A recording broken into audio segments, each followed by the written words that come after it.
So we're going to continue off of our last lesson with power chords, and what we're going to do now is, in our previous lesson we were talking about how we can shift power chords around to different string sets. Well, now we're going to see another great benefit of power chords, which is we're going to be doing a lot of moving around on just the same exact string set. So this is all going to be on the A and D string, but we're going to be doing a lot of different movement that's going around this, and again, we're seeing how we can create these really dynamic rhythm parts on a guitar that can sound heavy because they're chords.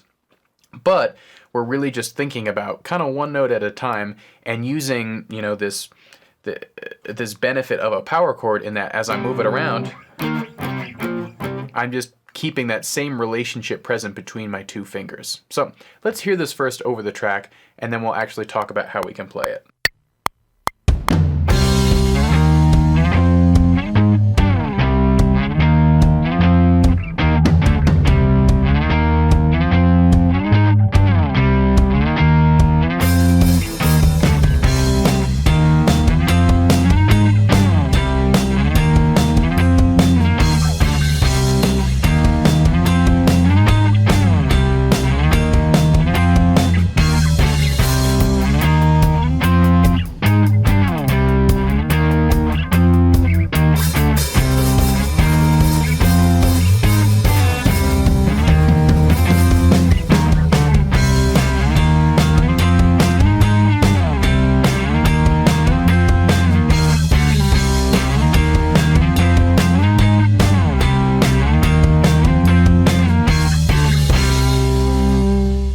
So as you can see with this riff, there is a lot of movement going on. And we're going to do the same thing we did with the last one, where I don't expect anybody to be able to play this up to speed right off the bat. So we're going to have simplified versions of this, but we are going to see the benefits of how we would play through a riff like this. So to start off, I just want to do a single note version of this. So all I'm going to do is use my first finger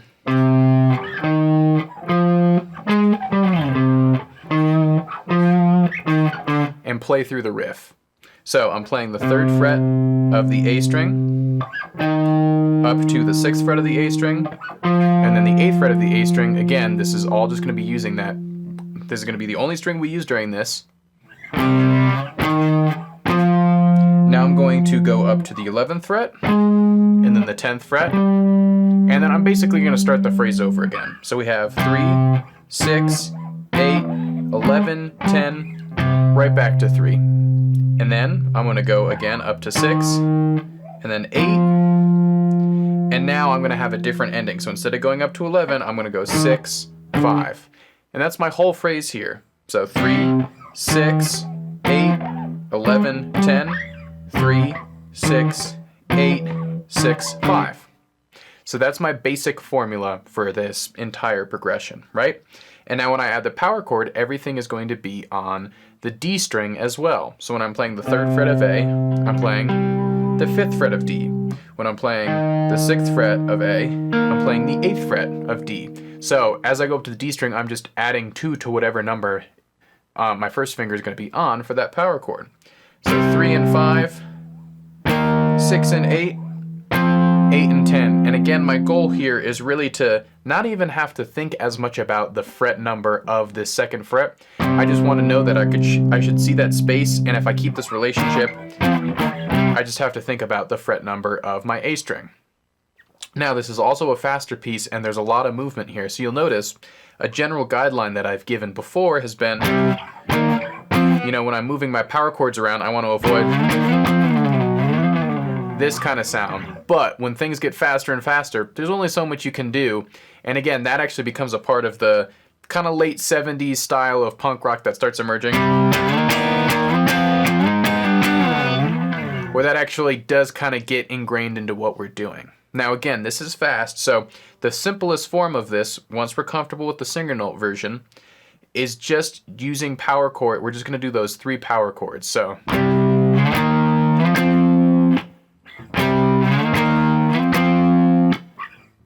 that's without those different endings, and that's going to relieve us from having to do all of that crazy jumping around.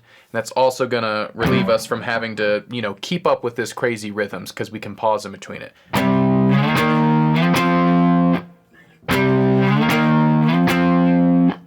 Now, once I add those other 2 chords,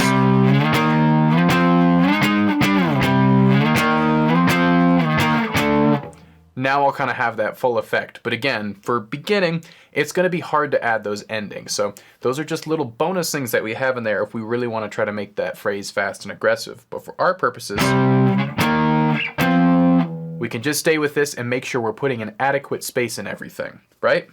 So again, as I play through this, my ring finger or my pinky finger, whatever I'm choosing to use for that D string note, is just staying 2 frets up. So as I go to the 11th fret, my ring finger's on the 13th fret. As I slide down, my first finger's on 10 and my ring finger's on 12. I play through that same beginning part, 3 and 5, 6 and 8, 8 and 10, and then I go 6 and 8, 5 and 7. So that's my whole entire phrase, and as I play through it too, you'll notice that very last time I did something similar to what I've been doing in the other lessons where I said, well, let me just add that one extra tier if we do really want to have fun with it, if you feel comfortable with everything.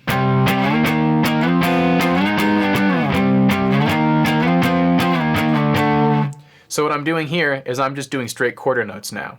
And something that's actually happened that I just discussed is as I do this slide, you'll hear we're actually hearing it as an 8th note. That's kind of adding into it. We're kind of hearing dun da da dun da da dun dun.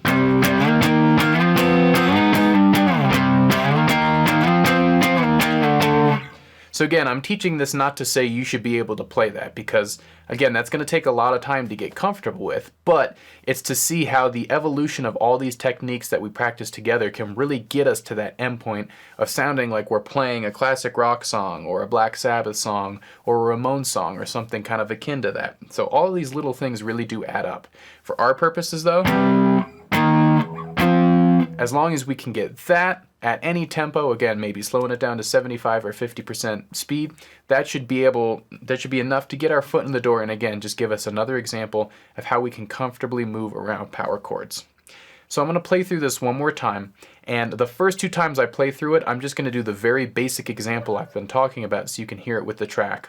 And then the last 2 times, I'll do the single version where I'm just letting everything sustain, and then I'll do that final kind of hard version, if you will,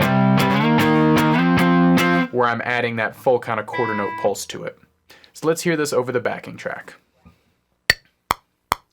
1, 2, 3, 4.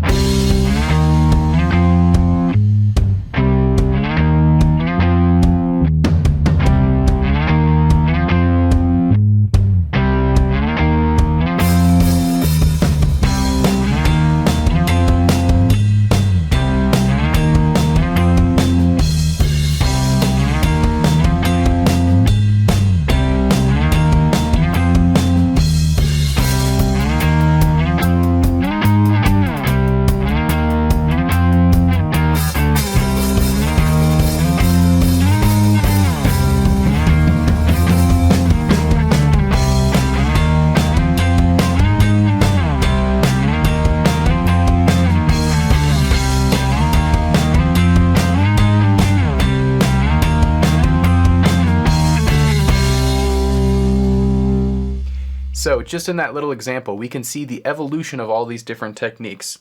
In our most basic form, we still have a great sound using those power chords, and we're letting the bass kind of dance around those little different endings. Once we add those endings, again, that's a lot of movement, so it's nothing I expect for us to get into right off the bat, but it does show us where we can actually go with this, especially if we want to get into that, that kind of more dynamic sound that I sometimes associate with these power chords, like Black Sabbath or the Ramones, bands kind of like that.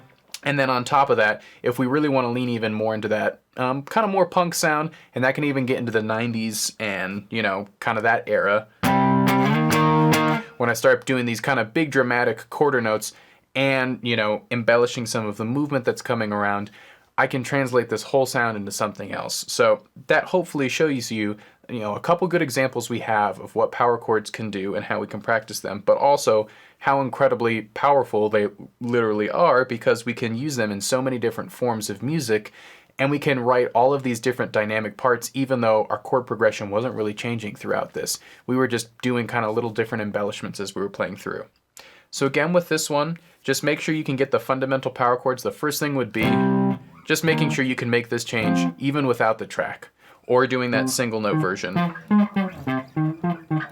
And then maybe trying it with the track at 50% or 5%, or if you want to 100%, and just making sure you're getting that shift. And then if you want to keep challenging yourself,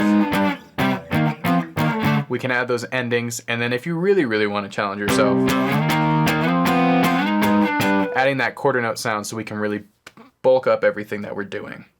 So hopefully that gives you a lot of good input as to what we can do with power chords. And since we were talking a lot about rhythm in this lesson, let's connect that in our next lesson with something where we're just explicitly focusing on how our rhythm works.